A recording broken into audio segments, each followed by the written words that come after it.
हरे कृष्णा। हम सबको पता है कि भगवान अपने भक्तों की रक्षा करते हैं, लेकिन आपको शायद ये नहीं पता होगा कि कभी कभी भगवान अपने भक्तों को फंसा भी देते हैं। जी हाँ, और वो ऐसे फंसाते हैं कि बेचारा भक्त ना कुछ बोल सकता है और ना कुछ कर सकता है। बिल्कुल वैसे ही जैसे भगवान श्री कृष्ण बचपन में माखन चुराते समय ग्वाल बालों के साथ क्रीड़ा करने के लिए किया करते थे। लेकिन हाँ, एक बात ज़रूर है कि जब भगवान अपने भक्तों को फंसाते भी हैं तो उसमें भी भगवान और उनके भक्त के बीच में एक मधुर सुख का ही आदान प्रदान होता है और उसे केवल भगवान और उनके भक्त ही समझ सकते हैं। और आपको जानकर आश्चर्य होगा कि ऐसी शरारत वाली लीलाएं सिर्फ भगवान श्री कृष्ण ही नहीं करते। ऐसे कार्यों में हमारे जगत के नाथ भगवान जगन्नाथ जी भी ज़रा भी पीछे नहीं हैं। क्या आप उनकी ऐसी कोई लीला जानते हैं? नहीं ना? चलिए आज हम आपको भगवान जगन्नाथ जी की एक ऐसी ही मीठे रस से भरी लीला का आस्वादन कराते हैं जिसे सुनकर आपका हृदय भी भक्ति रस से भर जाएगा।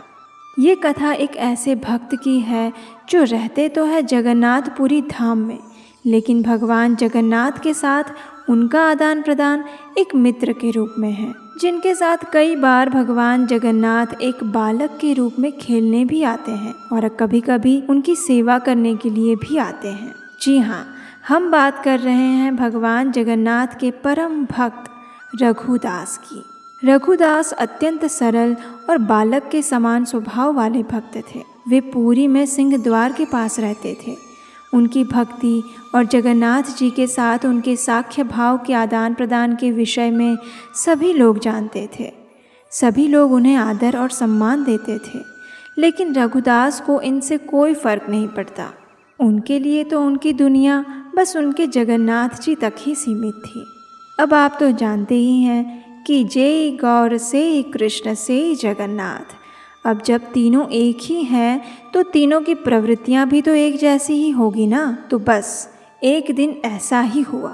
एक बार रात के समय जगन्नाथ जी रघुदास के पास आते हैं और कहते हैं, रघु चलो आज हम राजा के बगीचे से कटहल चुराते हैं और फिर हम दोनों उसका आस्वादन करेंगे। जगन्नाथ जी की बात सुनकर रघु ने कहा, लेकिन आपको कटहल चुराना क्यों है? अगर आपको कटहल खाना है तो मैं आपके लिए एक बहुत ही अच्छा कटहल का फल ले आता हूँ। लेकिन ये बात सुनकर जगन्नाथ जी ने कहा, अरे नहीं, इस प्रकार तो प्रतिदिन मुझे सारी चीज़ें मिलती रहती है। मुझे किसी और चीज़ की कोई आवश्यकता नहीं। वास्तव में मेरे पास सब कुछ है। मैया यशोदा मुझे इतने प्रेम से इतना सारा माखन खिलाती है, लेकिन फिर भी मैं दूसरों के घर में माखन चुराने जाता हूँ। पता है क्यों? क्योंकि चुरा के खाने में जो आनंद आता है ना, आहा हा हा, ऐसा आनंद आसानी से मिलने वाली चीज़ों में नहीं मिलता। और इसीलिए मैं चाहता हूँ कि आज मैं तुम्हें भी इस आनंद की अनुभूति करवाऊँ। रघुदास ने कहा, अरे नहीं नहीं, मुझे ऐसी कोई अनुभूति नहीं करनी। यदि राजा को इस बात का पता चल जाएगा तो वो आपको तो कुछ नहीं कहेंगे, लेकिन मेरा क्या होगा, ये सोचा आपने? इस प्रकार रघुदास के मना करने के बाद भी जगन्नाथ जी बार बार उसे कटहल चुराने के लिए कहते रहे। आखिरकार अब बेचारे रघुदास क्या करते? उन्हें थक हार के भगवान जगन्नाथ की बात माननी पड़ी और इस प्रकार भगवान जगन्नाथ और उनके नैष्ठिक भक्त रघुदास की सेना चल पड़ी राजा के बगीचे में कटहल चुराने के लिए। ज़रा कल्पना करके देखिए कि वो दृश्य कैसा होगा जब ये दोनों मित्र राजा के उद्यान में जाकर कटहल चुराएंगे। चलिए आगे क्या होता है देखते हैं। अब बगीचे में तो पहुंच गए और आप तो जानते ही हैं हमारे जगन्नाथ जी यानी पक्के खिलाड़ी कहीं से भी कोई अवसर नहीं चूकते। उन्होंने रघुदास को कहा, देखो रघु, ये कटहल का पेड़ बहुत बड़ा है और इस पर बड़े बड़े फल लगे हुए हैं। ऐसा करो, तुम इस पेड़ पर चढ़ जाओ, मैं यहाँ नीचे खड़ा हूँ। तुम ऊपर से कोई अच्छा वाला फल तोड़ लो और उसको नीचे फेंक देना और नीचे से मैं उसे पकड़ लूँगा। उसके बाद तुम नीचे आ जाना और फिर किसी को पता ना चले वैसे हम दोनों यहाँ से भाग जाएंगे। अब रघुदास इसमें क्या बोलेंगे? जगन्नाथ जी की रणनीति को शिरोधार्य करके वे तो चढ़ गए कटहल के पेड़ पर। वहाँ से एक अच्छा सा बड़ा सा कटहल का फल तोड़ लिया और नीचे आवाज़ लगाई, जगन्नाथ क्या आप तैयार हो? मैं कटहल का फल नीचे फेंक रहा हूँ, उसे पकड़ लेना। जगन्नाथ ने कहा, हाँ हाँ मैं यहीं पर हूँ, तुम फेंको उसे, अभी फेंको। ये सुनकर अब रघुदास ने तो फल नीचे फेंक दिया और सोचा कि नीचे जगन्नाथ जी उसे पकड़ लेंगे। लेकिन ये क्या, कहाँ है जगन्नाथ जी? अरे वो वहाँ होंगे तब तो पकड़ेंगे ना।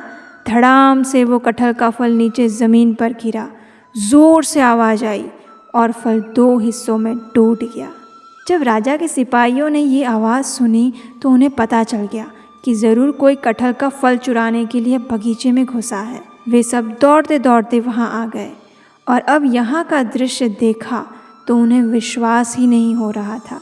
उन्होंने क्या देखा कि बड़ा सा कटहल का फल ज़मीन पे गिरा हुआ है और उस पेड़ पर रघुदास बैठे हुए हैं।